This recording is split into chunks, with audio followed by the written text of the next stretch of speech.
हम सब कुछ नियंत्रित क्यों करना चाहते हैं? हर सुबह जब हम जागते हैं, हमारे भीतर एक अदृश्य तनाव उठता है। आज क्या होगा? कौन क्या कहेगा? सब कुछ हमारे हिसाब से होगा या नहीं?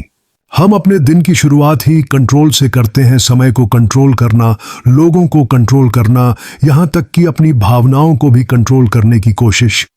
लेकिन क्या वाकई कुछ हमारे नियंत्रण में है? शहर का ट्रैफिक, एक आदमी फोन पर चिल्लाता हुआ, कहीं कोई ऑफिस में परेशान, कहीं कोई रिश्ते में उलझा हुआ। हम मान लेते हैं कि अगर हम सब कुछ संभाल लें तो हमें सुरक्षा मिलेगी, शांति मिलेगी। लेकिन सच ये है, कंट्रोल की चाह ही असुरक्षा की जड़ है। एकहार्ट टोले कहते हैं, हर पीड़ा की शुरुआत प्रतिरोध से होती है। जब हम जीवन से, परिस्थिति से, किसी व्यक्ति से या यहां तक कि खुद से भी लड़ते हैं तो भीतर एक टकराव शुरू होता है। वही टकराव धीरे धीरे चिंता, गुस्सा और डर में बदल जाता है। एक औरत ध्यान करने की कोशिश कर रही है, पर उसका मन बार बार फोन की ओर जाता है। फिर कैमरा स्लो मोशन में हवा में उड़ते पत्तों पर जाता है।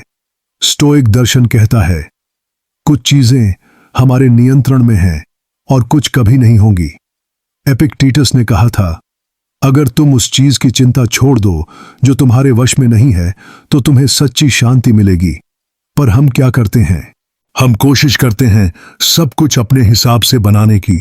हम चाहते हैं कि मौसम भी हमारे मूड के हिसाब से चले, लोग वही बोलें जो हम सुनना चाहते हैं, और जिंदगी वही दे जो हमने सोचा है।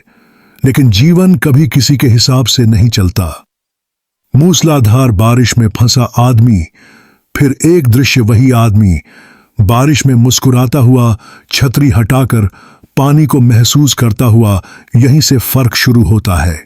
एक व्यक्ति शिकायत करता है कि बारिश क्यों आई, दूसरा व्यक्ति उसे महसूस करता है। पहला व्यक्ति नियंत्रण चाहता है, दूसरा व्यक्ति स्वीकार करता है, और शांति हमेशा स्वीकार में रहती है, नियंत्रण में नहीं। हम सोचते हैं, अगर मैं सब कुछ ठीक कर लूं तो मुझे राहत मिलेगी। लेकिन राहत बाहर की चीजों से नहीं आती, राहत आती है अंदर से। जब तुम यह मान लेते हो कि जो तुम्हारे वश में नहीं है उसे छोड़ देना ही सबसे बड़ी ताकत है। समुद्र किनारे बैठा व्यक्ति वेव्स देख रहा है, धीरे धीरे सूरज डूब रहा है। मार्कस ऑरेलियस ने अपने मेडिटेशंस में लिखा था, घटनाएं तुम्हारे अनुसार नहीं चलती, लेकिन तुम घटनाओं के प्रति कैसे प्रतिक्रिया देते हो, वो हमेशा तुम्हारे हाथ में है। यही है सच्ची शक्ति। कभी कभी जीवन तुम्हारे योजनाओं को तोड़ देता है, सिर्फ इसलिए कि तुम्हें एक बड़ी योजना दिखा सके। लेकिन अगर तुम उस नियंत्रण को पकड़े रहो तो तुम उस सुंदर दिशा को कभी देख ही नहीं पाओगे जहां जिंदगी तुम्हें ले जाना चाहती है। एक व्यक्ति ट्रेन मिस कर देता है, वह गुस्से में बैठा है। कुछ देर बाद उसे पता चलता है कि उस ट्रेन में दुर्घटना हो गई थी। देखो, जीवन का रहस्य यही है, जो आज तुम्हारे खिलाफ लगता है वही कल तुम्हारी मुक्ति बन सकता है। एकहार्ट टोले कहते हैं, जिस क्षण तुम अब को स्वीकार लेते हो उसी क्षण तुम्हारे भीतर शांति जन्म लेती है। जब हम कहते हैं, ठीक है, जो भी है मैं उसे स्वीकार करता हूं, तो वो शब्द नहीं होते, वो आत्मा की रिहाई होती है। किसी साधक का क्लोजअप, आंखें बंद, सांस गहरी, धीरे धीरे कैमरा जूम आउट, विशाल पहाड़ खुला, आसमान। स्वीकार करना हारना नहीं है, स्वीकार करना समझना है कि जीवन तुम्हारा दुश्मन नहीं है। जब तुम स्वीकार करते हो तो भीतर एक जगह बनती है जहां डर नहीं, प्रतिरोध नहीं, सिर्फ शांति होती है। तो अगली बार जब कुछ तुम्हारे हिसाब से न हो, बस ये वाक्य याद रखना, यह भी ठीक है। वो शब्द तुम्हें तुम्हारे भीतर के मौन तक ले जाएंगे। सूर्योदय, पक्षियों की चहचहाहट, एक बच्चा आसमान की ओर देखकर मुस्कुराता है। कभी कभी कुछ न करना सबसे बड़ा काम होता है। कभी कभी कुछ न पकड़ना सबसे बड़ी मुक्ति होती है। और कभी कभी बस छोड़ देना सबसे गहरी प्रार्थना बन जाती है। यह थी यात्रा की शुरुआत। अगले भाग में हम देखेंगे कैसे कंट्रोल का भ्रम पैदा होता है और कैसे उसे पहचान कर हम वास्तविक स्वतंत्रता तक पहुंच सकते हैं। शांति शुरू होती है जब नियंत्रण खत्म होता है। दर्द की जड़, कंट्रोल का भ्रम, जिसमें स्टोइसिज्म की गहराई और एखार्ट टोले की चेतना दोनों मिलकर छोड़ने का रहस्य खोलते हैं। छोड़ देना सीखो वो जो तुम्हारे नियंत्रण में नहीं है। Letting go of what you can't control का भाग 2। दर्द की जड़, कंट्रोल का भ्रम। यह हिस्सा दर्शकों को अंदर की यात्रा पर ले जाएगा, जहां वे समझेंगे कि दुख की जड़ बाहरी घटनाएं नहीं, बल्कि हमारा नियंत्रण का भ्रम, इल्यूजन ऑफ कंट्रोल है। भाग 2, दर्द की जड़, कंट्रोल का भ्रम। हम सोचते हैं कि जीवन का दर्द परिस्थितियों से आता है, लेकिन सच यह है, दर्द तब आता है जब हम जीवन को वैसा नहीं होने देते जैसा वो है।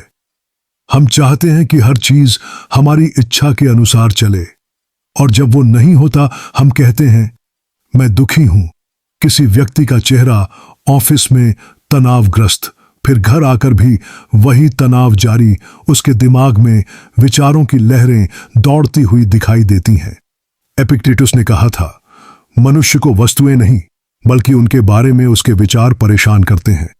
हम सोचते हैं कि घटना हमें दुख देती है, लेकिन दरअसल हमारी प्रतिक्रिया ही हमारा दर्द बन जाती है।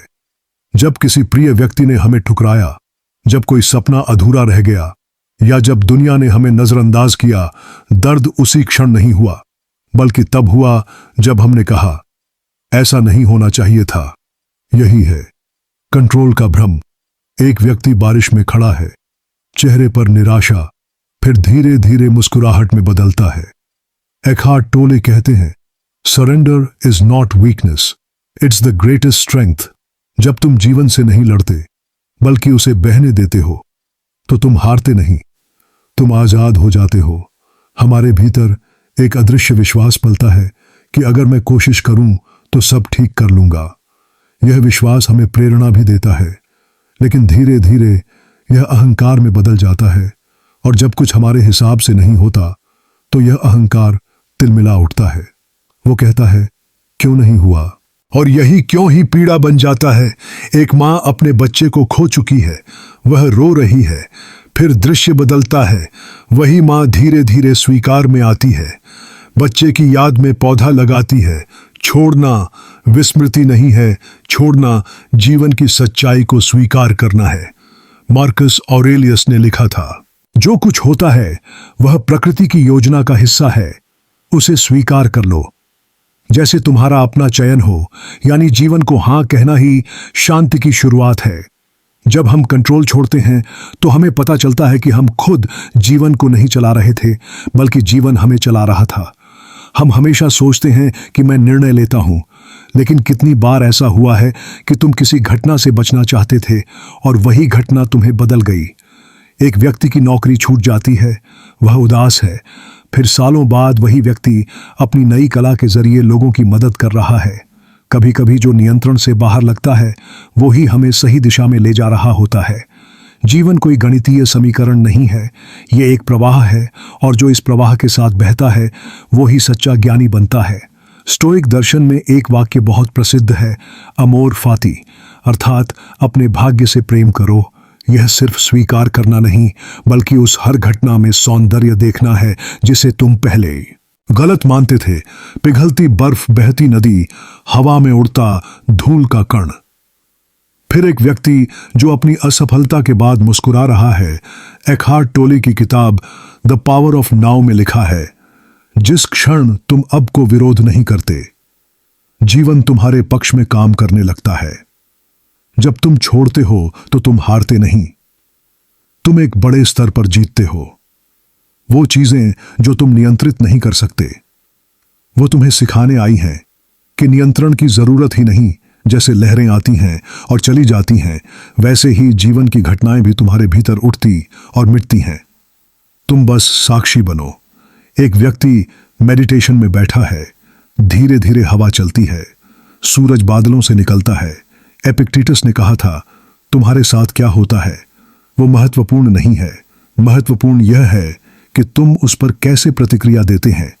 यही है लेटिंग गो का सार। तो जब अगली बार कुछ तुम्हारे हिसाब से ना हो, खुद से ये पूछो, क्या मैं इस क्षण को स्वीकार सकता हूं बिना किसी प्रतिरोध के? यह प्रश्न ही तुम्हारा ध्यान वापस अब में ले आएगा और यहीं से शुरू होगी तुम्हारी मुक्त रात का आसमान। छोड़ने का अर्थ यह नहीं कि तुम हार मान रहे हो, बल्कि यह है कि तुम जीवन पर विश्वास कर रहे हो। अगले भाग में हम देखेंगे कि कैसे सरेंडर कोई कमजोरी नहीं, बल्कि सबसे बड़ी शक्ति है। When you let go, you don't fall, you rise। भाग 3, द पावर ऑफ सरेंडर, समर्पण की शक्ति। कभी कभी जीवन हमें वहीं छोड़ देता है जहां न कोई रास्ता दिखता है, न कोई जवाब, और तभी हम समझते हैं शायद अब कुछ करने की नहीं, बस होने की जरूरत है। Surrender is the simple but profound wisdom of yielding to, rather than opposing the flow of life। समर्पण कोई हार नहीं, बल्कि जीवन के प्रवाह के साथ बहने की गहरी बुद्धि है। जब तुम हर चीज को नियंत्रित करना छोड़ देते हो, तब जीवन खुद तुम्हारे लिए काम करने लगता है। सेक्शन 1, भीतर का प्रतिरोध। हर बार जब हम कहते हैं ऐसा नहीं होना चाहिए था, वो गलत था, या काश चीजें अलग होती, तब हम जीवन से लड़ रहे होते हैं। एक व्यक्ति अपने अतीत की गलती को याद कर रहा है। उसका चेहरा भारी है, आंखें बंद। अचानक वो गहरी सांस लेता है और एक हल्की मुस्कान आती है। एकहार्ट टोले कहते हैं, हर प्रतिरोध, हर शिकायत वर्तमान क्षण को अस्वीकार करना है। चीजें तुम्हारे हिसाब से हों, ये मत चाहो कि चीजें वैसे ही हों जैसे वे होती हैं और तुम शांति में रहोगे। सेक्शन 2, अब में रहना। सरेंडर का मतलब ये नहीं कि तुम कुछ करो ही मत। इसका मतलब है तुम उस पल को पूरी तरह स्वीकारो जैसा वो है। जब तुम अब में होते हो तो जीवन तुमसे नहीं टकराता, वो तुम्हारे भीतर बहता है। गहरी सांस लो, उस हवा को महसूस करो जो तुम्हारे भीतर जा रही है, और छोड़ दो सब कुछ जो तुम पकड़ कर बैठे हो, कोई चिंता, कोई शिकायत, कोई नियंत्रण। बस इस पल में रहो। जब तुम सरेंडर करते हो, तुम हारते नहीं, तुम मुक्त होते हो, क्योंकि जीवन हमेशा तुम्हारे खिलाफ नहीं होता, वो बस तुम्हें जगाने की कोशिश करता है। एकहार्ट टोले और स्टोइक्स दोनों हमें यही सिखाते हैं, नियंत्रण नहीं, स्वीकृति ही मुक्ति है। जीवन को तुम्हारे नियंत्रण की नहीं, तुम्हारी उपस्थिति की जरूरत है। भाग 4, स्टोइक काम, शांति का अभ्यास। इसमें हम दिखाएंगे कि कैसे स्टोइक अभ्यास जैसे अमोर फाटी, नेगेटिव विजुअलाइजेशन और रिस्पॉन्ड डोंट रिएक्ट दैनिक जीवन में शांत और स्थिर मन लाने में मदद करते हैं। अब हम पहुंच गए हैं इस डॉक्यूमेंट्री के भाग 4 पर। यह हिस्सा स्टोइक दर्शन का सबसे व्यावहारिक और जमीन से जुड़ा भाग है। यहाँ एकहार्ट टोले की प्रेजेंस और स्टोइक अभ्यासों की काम डिसिप्लिन का संगम दिखाया गया है। भाग 4, शांति का अभ्यास। हमारी जिंदगी हर दिन सवालों से भरी होती है। क्यों ऐसा हुआ? कब ठीक होगा? क्यों मैं? लेकिन स्टोइक हमें सिखाते हैं कि शांति सवालों के जवाब से नहीं, बल्कि सवालों को छोड़ देने से आती है। ऑफिस में किसी की मीटिंग खराब होती है, पर वो गुस्से की जगह मौन चुनता है। यही है स्टोइक काम। बाहरी शोर के बीच भीतर की शांति को बनाए रखना। अगर कोई बाहरी चीज तुम्हें परेशान करती है, तो दर्द उस चीज से नहीं, तुम्हारी उसकी व्याख्या से आता है। यानी शांति का रहस्य बाहर नहीं, तुम्हारे भीतर है। सेक्शन 1, अमोर फाती, अपने भाग्य से प्रेम करो। स्टोइक्स कहते हैं, एमोर फाती, अपने भाग्य से प्रेम करो, जो हुआ उसे प्रेम से स्वीकारो, क्योंकि हर घटना तुम्हें सिखाने आई है, सजा देने नहीं। हर चीज में एक अदृश्य अर्थ छिपा है। अगर तुम उसे देखने लगो तो शिकायतें गायब हो जाती हैं और कृतज्ञता रह जाती है। Section 2, negative visualisation. स्टोइक्स एक और अद्भुत अभ्यास करते थे, नेगेटिव विजुअलाइजेशन। हर सुबह वो सोचते, अगर मैं आज वो सब खो दूं जो मेरे पास है। दर्द, व्याख्या, शांति भीतर। अमोर फाती, अपने भाग्य से प्रेम करो, घटनाएं, कृतज्ञता। नेगेटिव विजुअलाइजेशन, खोना, अभ्यास। यह अभ्यास दुख के लिए नहीं, बल्कि जीवन की कीमत समझने के लिए है। जब तुम मान लेते हो कि कुछ भी स्थायी नहीं, तभी तुम सच्चे अर्थों में जीना शुरू करते हो। एखार्ट टोले कहते हैं, यानी जब तुम जो है को स्वीकारते हो तभी भीतर शांति जन्म लेती है। स्टोइक और टोले दोनों हमें सिखाते हैं, प्रतिक्रिया मत दो, उत्तर दो। Respond, don't react. Section 3, respond, don't react. हर स्थिति तुम्हें दो रास्ते देती है, या तो तुरंत प्रतिक्रिया दो या थोड़ी देर रुककर सचेत प्रतिक्रिया दो। जब तुम जीवन के तूफानों के बीच भी शांत रह सकते हो तो तुम समझ लो तुमने जीवन को जीत नहीं, उसे जान लिया है। स्टोइक काम कोई सिद्धांत नहीं, यह अभ्यास है, हर दिन हर पल, क्योंकि शांति बाहर नहीं मिलेगी, उसे भीतर बनाना पड़ता है। भाग 4 मागिटाइन से भार का समापन संदेश, शांत रहो। दुनिया शोरगुल में है, पर तुम्हारी आत्मा को नहीं होना चाहिए। अगला भाग है भाग 5, जब तुम छोड़ते हो तुम बढ़ते हो। इसमें जीवन के वास्तविक उदाहरणों और गहरी आत्मिक रूपांतरण की यात्रा को दिखाया जाएगा, कैसे छोड़ना वास्तव में बढ़ना है। अब हम पहुंच गए हैं डॉक्यूमेंट्री के सबसे गहरे और भावनात्मक हिस्से पर, भाग 5, when you let go you grow. इस हिस्से में एखार्ट टोले की अवेकनिंग जर्नी और स्टोइक दर्शन की इनर ग्रोथ थ्रू एक्सेप्टेंस को जोड़कर दिखाया गया है। यह वह बिंदु है जहां छोड़ देना अब आध्यात्मिक पलायन नहीं बल्कि आंतरिक विस्तार बन जाता है। भाग 5, when you let go you grow. हर किसी के जीवन में एक ऐसा मोड़ आता है जब पकड़ने की ताकत खत्म हो जाती है और बस छोड़ देना ही एकमात्र रास्ता रह जाता है। वो पल जब तुम सब कुछ खो देते हो, वही पल होता है जब तुम खुद को पा लेते हो। एखार्ट टोले ने एक रात आत्महत्या करने का विचार छोड़ा और बस एक वाक्य उनके भीतर गूंज उठा, I can't live with my self any more. और तभी उन्हें एहसास हुआ, अगर मैं और माई सेल्फ दो हैं तो मैं कौन हूं। उस पल उन्होंने सब छोड़ दिया, विचारों को, पहचान को, नियंत्रण को। और तभी सच्ची चेतना जागी। जब तुम छोड़ते हो तुम कोई चीज नहीं खोते, तुम सिर्फ वो बोझ गिराते हो जो तुम्हें छोटा बनाए हुए था। कभी कभी जीवन तुम्हारे हाथ से चीजें इसलिए छीनता है ताकि तुम्हारे हाथ खाली हों। किसी बड़ी चीज को पकड़ने के लिए हर नई शुरुआत किसी पुराने अंत से जन्म लेती है। एक पेड़ से पुराना पत्ता गिरता है, उसी पेड़ पर नई कली उगती है। स्टोइक हमें सिखाते हैं, हर नुकसान में एक नई दिशा छिपी है, हर अंत में एक बीज है जो नए जीवन की शुरुआत करेगा। एक महिला जिसका रिश्ता खत्म हुआ वो महीनों तक टूटती रही, लेकिन जब उसने छोड़ दिया तब उसने अपनी कला, अपनी पहचान, अपना आत्मविश्वास पाया। हर टूटन के बाद अगर तुम खुद को देखने का साहस रखो तो तुम पाओगे तुम वैसे कभी थे ही नहीं जैसे तुम सोचते थे। तुम उससे कहीं गहरे, कहीं सुंदर हो। एखार्ट कहते हैं, यानी जीवन वही लाता है जो तुम्हारे विकास के लिए आवश्यक है।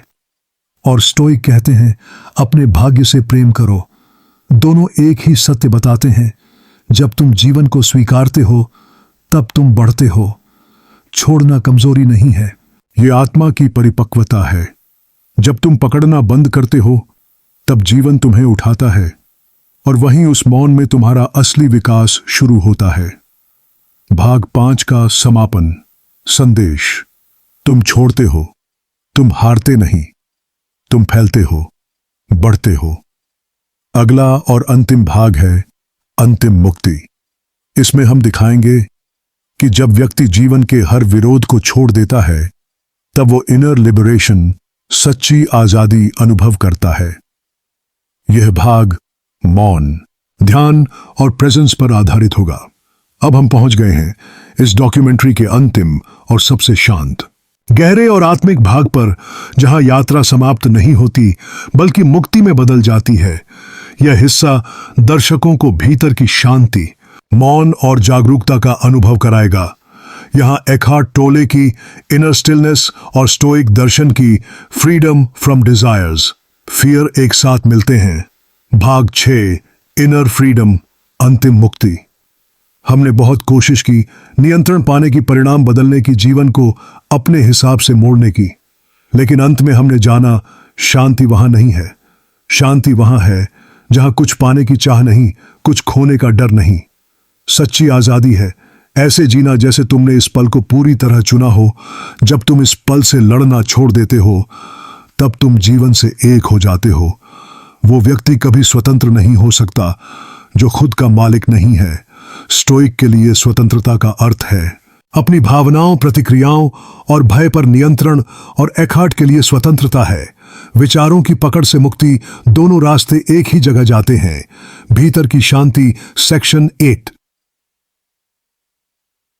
मौन की शक्ति। मौन कोई खालीपन नहीं, ये वही स्थान है जहां सब कुछ जन्म लेता है। एखार्ट कहते हैं यानी मौन ही तुम्हारी असली पहचान है। जब तुम सोचने से रुकते हो तब तुम सिर्फ होने लगते हो और वहीं से मुक्ति शुरू होती है। Section 2। Freedom from Dzire, fear. Stoic कहते हैं fear comes from attachment and attachment from the illusion of control. जब हम चीजों को पकड़ना छोड़ते हैं हम डर से भी मुक्त हो जाते हैं। एखार्ट और स्टोइक्स दोनों कहते हैं सच्ची आजादी किसी परिणाम में नहीं बल्कि उस पल में है जब तुम कहते हो जो है वही ठीक है। Guided meditation. मोमेंट। गहरी सांस लो, अपने भीतर उस मौन को सुनो जहां कोई विचार नहीं, कोई शिकायत नहीं, सिर्फ उपस्थिति है। तुम वही हो जो इस पल को देख रहा है बिना किसी निर्णय के। तुम नियंत्रण में नहीं हो लेकिन तुम स्वतंत्र हो, क्योंकि जब तुम जीवन से लड़ना बंद करते हो तब जीवन तुम्हारे माध्यम से बहने लगता है। यही मुक्ति है, यही शांति है, यही सच्चा जागरण है। तुम नियंत्रण नहीं खोते, तुम शांति पाते हो। जीवन को नियंत्रित नहीं करना, उसे महसूस करना, स्वीकारना और जीना सीखना है।